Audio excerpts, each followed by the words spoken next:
राहुरीच्या राजकारणात गेल्या काही महिन्यांपासून मोठे राजकीय बदल घडलेत। माजी मंत्री प्राजक्त तनपुरे यांच्या भाजप प्रवेशानंतर त्यांना विधान परिषदेची आमदारकी मिळाली, तर विधानसभा निवडणुकीत त्यांनी माघार घेतल्यानं अक्षय कर्डिले यांचा आमदारकीचा मार्ग सुकर झालाय।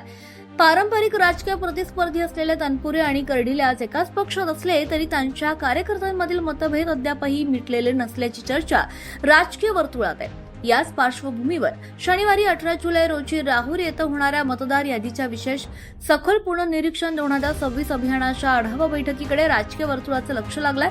नगर मनमाड रोडवरील स्नेहपुंज कार्यालयात सकाळी 10 वाजता होणाऱ्या या बैठकीस राज्याचे जलसंपदा मंत्री तथा अहिल्यानगरचे पालकमंत्री राधाकृष्ण विखे पाटील, आमदार अक्षय कर्डिले आणि विधान परिषद सदस्य आमदार प्राजक्त तनपुरे हे एकाच व्यासपीठावर उपस्थित राहणार आहेत। बैठकीचा अधिकृत उद्देश मतदार यादीच्या विशेष पुनर्निरीक्षणाचा आढावा, नवीन मतदार नोंदणी त्रुटी दुरुस्ती आणि बूथस्तरीय नियोजन हा असला तरी या बैठकीत भाजपच्या स्थानिक संघटनेतील समन्वय, कार्यकर्त्यांमधील मनोमिलनावर सुद्धा भर दिला जाण्याची शक्यता व्यक्त केली जाते।